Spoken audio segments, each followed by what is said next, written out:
इसी जोश से डॉक्टर बाबा साहब अम्बेडकर जी की भी जयंती करते हैं, क्योंकि बाबा साहब अम्बेडकर ने इस देश को घटना ही नहीं दी, तो इस देश को समानता, न्याय, बंधुता, जैसे भगवान गौतम बुद्ध ने कहा है, प्रज्ञा, शील, करुणा, वही बाबा साहब ने दोहराया है। इसलिए हर लोग बाबा साहब की और छत्रपति की इस महाराष्ट्र में जयंती हमेशा बड़े उल्लास से मनाते हैं। नमस्कार मित्रों, आप सभी का विलेज दुनियादारी न्यूज़ में स्वागत है। मित्रों, आज हम हैं महाराष्ट्र राज्य में और नासिक जनपद में हैं और अंबेडकर नगर के एरिया में हैं और तमाम आज जो कि छत्रपति शिवाजी महाराज की जयंती है, पूरे महाराष्ट्र में बड़े हर्षोल्लास के साथ लोग मना रहे हैं। हर जगह हमने कम से कम 5-7 एरिया में गया तो हर जगह पूरा भगवामय हो गया है। तमाम ऐसे ही जयंती को बड़े हर्षोल्लास के साथ बहुत सारे सांस्कृतिक कार्यक्रम होते हैं और उनके वीर गाथा को भी बताया जाता है। उसके बीच में तमाम यहाँ के बुद्धिजीवी लोग हैं। थोड़ी सी मूर्तियाँ दिखा दीजिए भाई साहब, थोड़ा सा जाइए, देखिए तमाम छत्रपति शिवाजी महाराज, अम्बेडकर जी और तमाम देखिए महात्मा फुले जी, वही तो हम बोलने वाले थे, महात्मा फुले जी हैं। तमाम तीनों प्रतिमा देख सकते हैं और हमारे ये समाज को एक बेहतर रणनीति देने का, एक समाज को सुधारने का काम बहुत बेहतर किए थे और उन्हीं के बदौलत आज पूरे देश में जो शांति कायम है, एक मानव की भावनाओं से जी रहा है। इन लोगों की जो महान क्रांतिकारी, उन लोगों की देन है। इन्हीं के बीच में तमाम यहाँ के क्षेत्रीय लोग हैं, उन लोगों से भी बातचीत करना चाहेंगे। सर, आपका हमारे चैनल में स्वागत है। धन्यवाद। इस जयंती को किस रूप में आप देखते हैं? यहाँ पे आज हम छत्रपति शिवाजी महाराज, जो कि इस महाराष्ट्र नहीं तो पूरे दुनिया में उनका नाम है, जिन्होंने अनेक कल्याणकारी काम किए, किसानों के लिए काम किए, पिछड़े जातियों के लिए काम किए, ओबीसी समाज के लिए काम किया, मंदिरों और मस्जिदों के लिए भी काम किया, मुस्लिम समाज के लिए भी काम किया और हक के लिए लड़े, अपने लोगों के लिए लड़े। और ऐसे शूरवीर प्रतापी छत्रपति शिवाजी महाराज का जन्मदिन है। इसीलिए आप देख रहे होंगे पूरे महाराष्ट्र में, महाराष्ट्र के हर कोने में बड़ी सी बड़ी और छोटी छोटी उनको अभिवादन करने का कार्यक्रम पूरे महाराष्ट्र में हो रहा है। और हमारे लिए छत्रपति शिवाजी महाराज एक भगवान से कोई कम नहीं है, क्योंकि जिस दिनों में उन्होंने किया, जहाँ पे सामान्य लोगों को जीना भी मुश्किल था, बाहर के लोग आने के, आक्रमण करने के गांव लूटमार करने के, बच्चों बीवियों को भी छोड़ने के नहीं, उस टाइम छत्रपति ने उनका रक्षण करने का काम छत्रपति शिवाजी महाराज ने। औरंगजेब को परास्त किए थे क्या? ऐसा मुझे लगता है और इतिहास में औरंगजेब को परास्त किया। शाइस्ता खान जो आदिल शाह से आया था, उसको ये किया। उन्होंने बहुत सारे लोगों से लड़े। औरंगजेब एक नाम है, जो स्वराज्य के खिलाफ आया, जो महाराष्ट्र के खिलाफ आया, उनके खिलाफ वो लड़े। चाहे औरंगजेब हो, चाहे मिर्ज़ा राजे जय सिंह हो, चाहे शाइस्ता खान हो, चाहे अफजल खान हो, हर जो महाराष्ट्र के खिलाफ आए, उनके खिलाफ वो लड़े, उनके खिलाफ।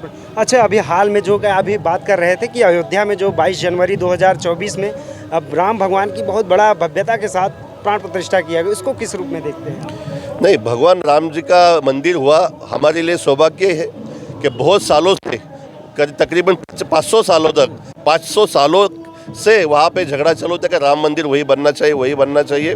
तो राम मंदिर वहाँ बना, हमको खुशी है, हम उसका स्वागत करते हैं। और छत्रपति शिवाजी महाराज सुनते हैं कि राम भगवान के बहुत बड़े भक्त थे, नहीं वो नहीं बोल सकते हम, पर छत्रपति शिवाजी महाराज आई तुळजा भवानी, जो कि महाराष्ट्र की कुल देवत है, तुळजा भवानी, तुळजापुर में उनका मंदिर है, उनके भक्त थे, देवी के भक्त थे।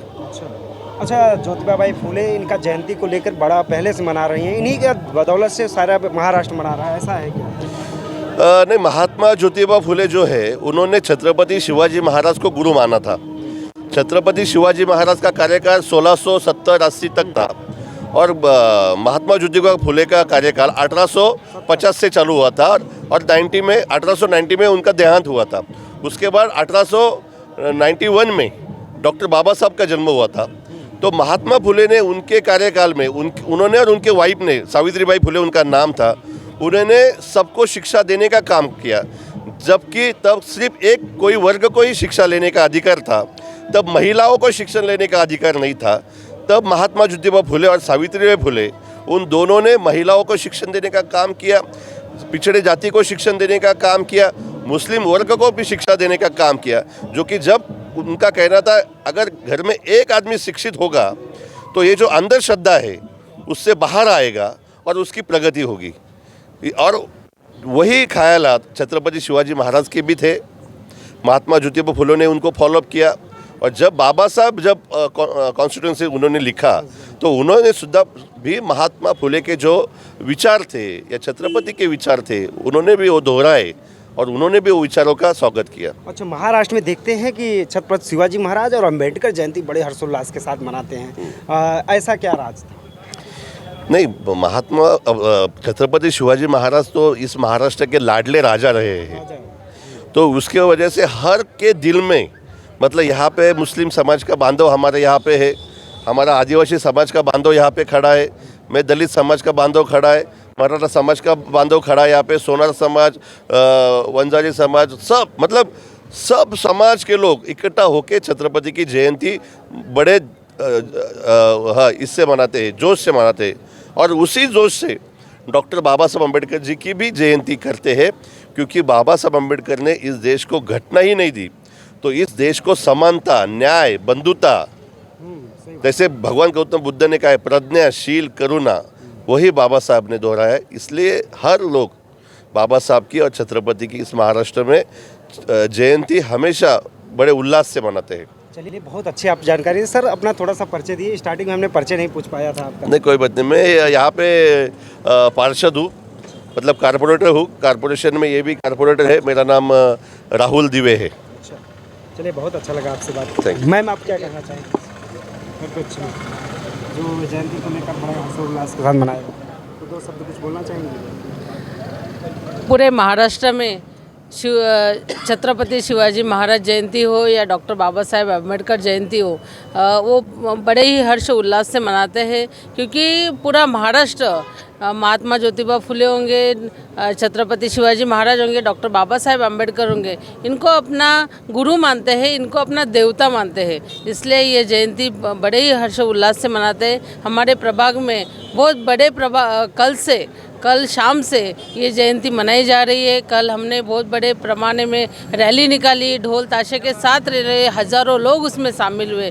सुबह के टाइम हमने हमारे बरजे चौक, मातोश नगर, उपनगर में हमने बहुत बड़े प्रमाण पे ये जयंती मनाई गई। और अभी शाम को शिवाजी नगर ये छत्रपति शिवाजी महाराज कला क्रीड़ा सांस्कृतिक मंडल की तरफ से यहाँ पे ये जयंती मनाई जा रही है। इस प्रकार हम हमारे पूरे प्रभाग में, हमारे पूरे वार्ड में बहुत बड़े आनंद से, उल्लास से और हर एक जाति के लोग सहभाग लेके ये जयंती मनाते हैं। लोगों को क्या संदेश देना चाहेंगे? मैं लोगों को इस मौके पे यही देती हूँ कि छत्रपति शिवाजी महाराज जयंती की बहुत बहुत शुभकामनाएं देती है। और ये सभी महापुरुषों ने जो भी विचार रखे हैं वो हम अपने आप में शामिल करें और उसी तरह से उसी मार्ग पे चले, यही शुभकामनाएं देती है। बहुत अच्छा लगा आप सभी से बात करके, बहुत बहुत शुक्रिया आपसे। Thank you. मित्रों, हम हैं महाराष्ट्र के राज्य में और नासिक में है। जैसा कि बहुत सारे लोगों से बातचीत की है, सभी की विचारधारा जो कि छत्रपति शिवाजी महाराज और अंबेडकर जी और ज्योतिबा फुले, तमाम लोग बड़े संघर्षों के बाद हम लोग जो अल्पसंख्यक हो या कोई भी समुदाय के रहे हों, सभी के लिए उन्होंने काम किया है। महिलाओं के लिए बढ़ चढ़ के काम किया है। जो कॉन्स्टिट्यूशन के माध्यम से डॉक्टर भीमराव अंबेडकर जी की है, वो पूरे देश में सराहना है, पूरे विश्व में सराहना है। उनकी तो कॉन्स्टिट्यूशन का तो कोई तोड़ ही नहीं है, पूरे दुनिया का सबसे बड़ा संविधान हमारे देश का ही है। तो मित्रों, देखिए इन लोगों की विचारधारा कैसी लगी, कमेंट बॉक्स में ज़रूर लिखिएगा। इस वीडियो को बहुत ज़्यादा लाइक, सब्सक्राइब एंड शेयर करिएगा। और महाराष्ट्र के लोगों से मिलकर मुझे बहुत अच्छा लगा, और आप सब बताइएगा इनकी विचारधारा कैसी लगी। तो मित्रों, अब विदा लेते हैं, मिलते हैं किसी और वीडियो के साथ। तब तक के लिए जय हिंद मित्रों।